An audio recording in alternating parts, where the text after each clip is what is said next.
I mentioned this last night before I went to bed, but don't eat 4 big slices of pizza if you're trying to lose weight, because I just looked at my scale and it said bad idea.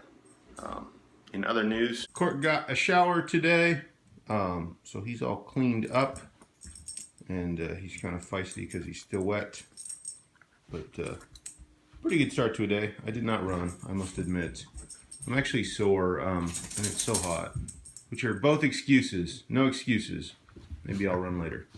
The mail just arrived, and I got this box, and I already know what it is, but I'll open it up and show you. It is my new quality parts. What does it say?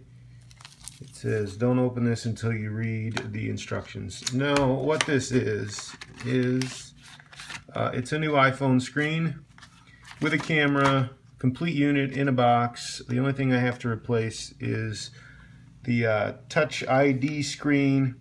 Hopefully this one is better than the one that's on my phone right now. And I'll try to show you that. I know it's going to be really hard to see, but I'll try to show it to you. You can kind of see them here. There's these spots on the screen that that don't look right. And this front camera, if you just look at like my reflection, is kind of, hey, now I see another spot. Maybe that's just a bright spot on the trim, but there's definitely some spots. See all these spots here? There's like the light spots. Those were on this screen when I got it replaced, and I don't like them. And so now I'll have a backup screen in case I break one of the other phone screens, but hopefully the camera gets a lot cleaner too. I borrowed Robin's iPad so I could shoot a little bit more video, but I wanted to show you this is the new part in the plastic, and that's the replacement part. And looking at them, they're obviously different. At least the cover is different, so they probably came from different factories. And here is my phone. That battery is the aftermarket battery that I replaced a couple weeks ago. But it should be a pretty easy process. I just have to take that home button, which is actually, these parts are reversed from each other. But I have to take this home button, which is the original one from my phone, off of here and move it over to there, and then just plug that back in. It should go pretty easy. And thank you, Robin, for letting me use your iPad, even though you didn't know I was going to do that. This is mostly for my benefit, but this is the camera that's in the phone right now, and I just wanted to have a shot that I could hopefully duplicate and write about. And here's what I hope is almost the same field of view, but with the new camera. I can already tell that this screen is much nicer than the one that I got from the mall. I like the guys at the mall. They took good care of me on another deal, but if I need to buy more iPhone parts, they're coming from iFixit for sure.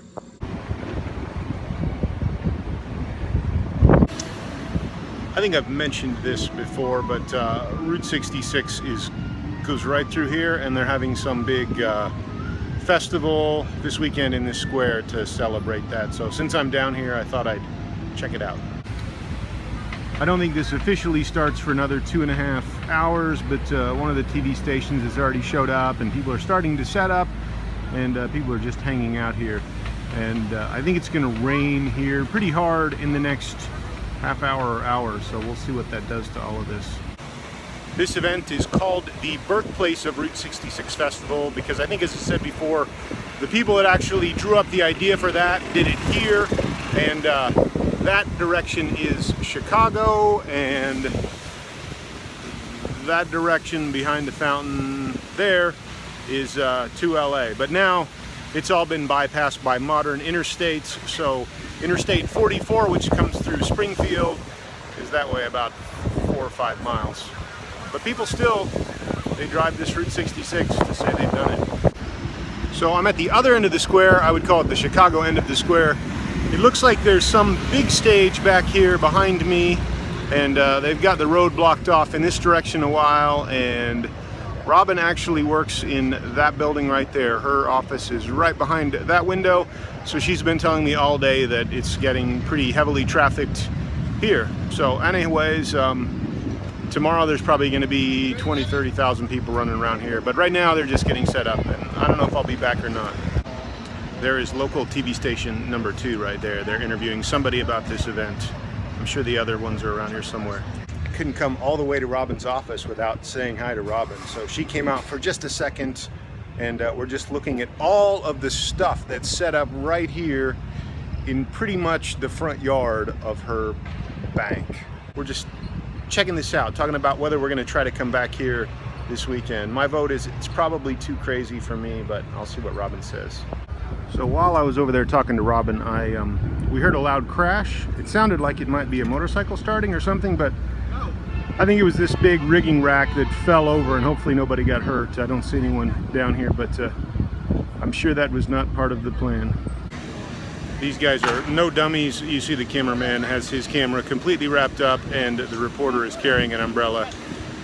Thunder's in the area. This is going to get crazy here in just a minute. I'm going to head back to my car and get someplace dry. I'm just a couple blocks from where the festival was, and I got rained on just a tiny bit when I was coming back to my car, and it's definitely raining now. And now that I'm back home, it's raining pretty good. Cork is behind me. He's looking at the rain saying, I don't really want to go out right now. I don't blame him. Here's a little wine tip for you. If you're ever drinking a fancy French Sancerre and you don't have a proper wine chiller, you can take a gallon water or milk jug and cut the top off, and you're ready to chill it to the proper drinking temperature.